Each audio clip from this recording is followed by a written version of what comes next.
Assalamualaikum warahmatullahi wabarakatuh. Perkenalkan, kami kelompok 1 dari kelas 12 IPA 3 ingin mempresentasikan proposal makanan tradisional. Sebelumnya saya ingin memperkenalkan dulu anggota-anggotanya. Yang pertama ada saya sendiri, yaitu Ahmad Kadafi, lalu ada Anissa Yuliasti, ada Ikomang Andika Putra Erawan, ada Reva Priani Nur Alifah, ada Putra Prayoga, dan terakhir ada Zulfa Dwi Jayanti. Pada proposal ini kami akan membuat makanan tradisional, yaitu gado-gado. Untuk di bab pertama, kami akan membahas pendahuluan yang berisi satu latar belakang.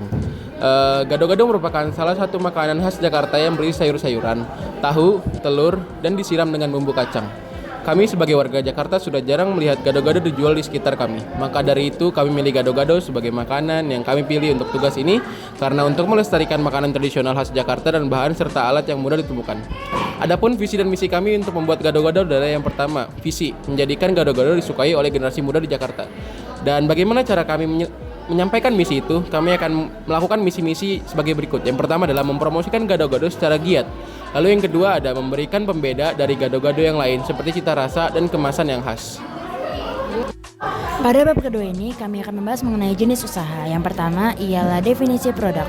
Gado-gado merupakan salah satu makanan khas Jakarta yang berisi sayur-sayuran, tahu, telur, dan disiram dengan bumbu kacang. Selanjutnya ialah analisis SWOT. Yang pertama ialah strength atau kekuatan. Gado-gado memiliki racikan bumbu yang diturunkan dari generasi ke generasi dan dibuat dengan metode tradisional yang sangat mempengaruhi rasa. Yang kedua ialah weakness atau kelemahan. Gado-gado hanya bisa dibuat satu atau dua orang yang mengetahui resep racikan bumbu dan pembuatannya cukup lama karena masih mengandalkan metode tradisional. Yang ketiga ialah opportunity atau peluang. Peluang kami dalam usaha ini ialah mengalahkan sebagian penjual gado-gado yang resep, teknik, dan rasa yang standar dan mendapat tempat khusus di hati pelanggan karena keunikan rasa. Yang terakhir ialah threat atau ancaman. Penjual gado-gado lain yang harganya lebih murah dan pelanggan tidak sabar akan lari karena tidak tahan menunggu proses pembuatan gado-gado. Pada bab ketiga, proposal ini yaitu produksi dan organisasi. A. Proses produksi. Tabel 1. Peralatan yang dibutuhkan untuk produksi gado-gado 5 cup kotak.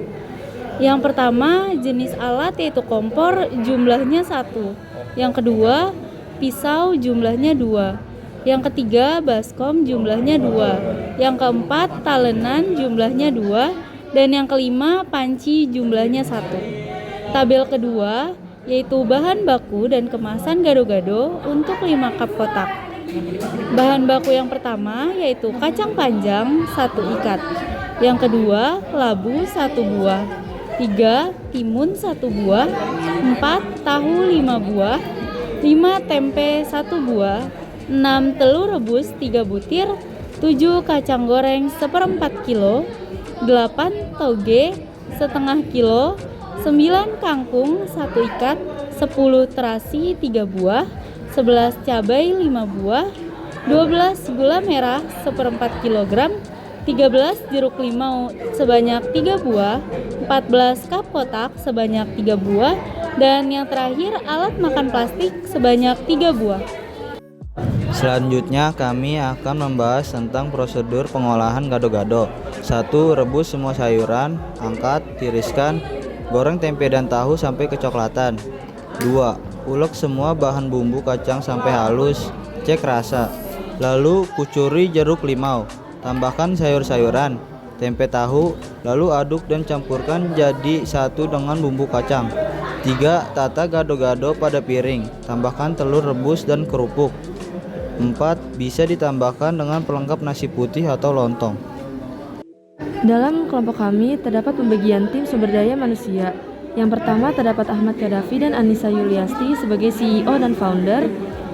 Kemudian Ikomang Andika sebagai executive manager, Putra Prayoga sebagai administration, Reva Priani sebagai desainer, dan Zulfa Dwi Jayanti sebagai akuntan. Selanjutnya, pada bab 4, kami membahas aspek keuangan. A. Biaya variabel. Pertama, itu ada bahan bakunya kita pakai kacang panjang dengan jumlah 1 ikat. Harganya itu Rp8.000 dan total Rp8.000. Yang kedua, itu kita pakai labu dengan jumlah 1 buah, harga Rp7.000, total Rp7.000. Yang ketiga, kita pakai timun dengan jumlah 1 buah dengan harga Rp6.000 dengan total Rp6.000. Yang keempat, itu kita pakai tahu dengan jumlah 5 buah dengan harga Rp1.300 per buah dan totalnya menjadi 6.500. Yang kelima itu adalah kita pakai tempe dengan jumlah 1 buah dengan harga yaitu 7.300 dan totalnya itu 7.300. Yang keenam itu kita pakai telur rebus dengan jumlah 3 butir dengan harga 2.400 per butir dan totalnya itu menjadi 7.200. Yang ketujuh kita pakai kacang goreng dengan jumlah 1/4 kg dengan harga Rp15.000 dan total menjadi Rp15.000.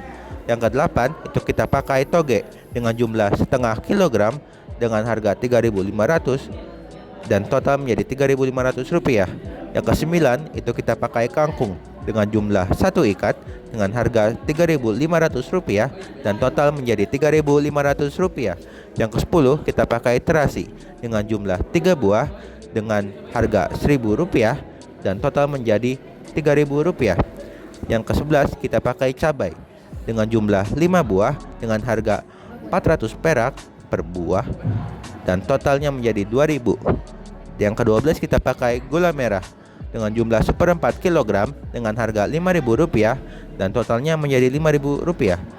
Yang ke-13 itu kita pakai jeruk limau dengan jumlah 3 buah dengan harga Rp700 per buah dan totalnya menjadi Rp2.100. Yang ke-14 itu kita pakai kap kotak dengan jumlah 5 buah dengan harga Rp1.500 per buah dan totalnya menjadi Rp7.500. Yang ke-15 itu kita pakai alat makan plastik dengan jumlah 5 buah dengan harga Rp1.000 per buah. D. Harga pokok produksi atau HPP. HPP sama dengan total biaya per jumlah produksi. 114.600 dibagi 5 yaitu menjadi Rp22.920. Harga jual. Pada produk gado-gado dalam kemasan cup kotak ini melihat HPP-nya yaitu Rp22.920, maka ditetapkan harga jual gado-gado ini adalah Rp25.000. F. Penerimaan kotor. Yaitu jenis kemasan cup kotak jumlah cup 5 satuannya itu Rp25.000 dengan total Rp125.000. Totalnya yaitu Rp125.000. G. Pendapatan bersih. Pendapatan bersih sama dengan penerimaan kotor dikurang total biaya. Jadi 125.000 dikurang 114.600 sama dengan 10.400. Pada bab terakhir atau bab 5 yaitu penutup. Yang pertama terdapat kesimpulan. Dari proposal ini, kami berharap agar produk yang kami buat dapat diterima dan dinikmati oleh masyarakat. Kemudian saran. Dengan banyaknya kompetitor usaha makanan milenial saat ini, kami perlu bekerja keras mempromosikan produk yang kami buat dengan memaksimalkan pemasaran dan strategi. Yang kedua, melihat situasi bisnis makanan yang cukup variatif dan inovatif di zaman ini. Demikian proposal yang dapat kami presentasikan. Terima kasih sudah menonton video ini. Wassalamualaikum warahmatullahi wabarakatuh.